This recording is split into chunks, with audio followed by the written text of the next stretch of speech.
प्यारे देशवासियों, पूरे देश में लोकसभा के चुनाव चल रहा है। लोकसभा चुनाव 2024 आपके पास सुनहरा अवसर है अपन मनपसंद प्रत्याशी, मनपसंद प्रधानमंत्री बनावे के लिए। आपके एक एक वोट आपके लोकतंत्र में मजबूत भागीदारी निभाई जा रही है।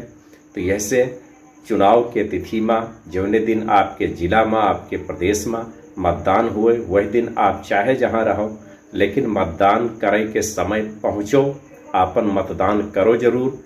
जब तक आप अपन मतदान न करियो, आपके वो वोट लोकतंत्र में कहाँ शामिल हो पाई।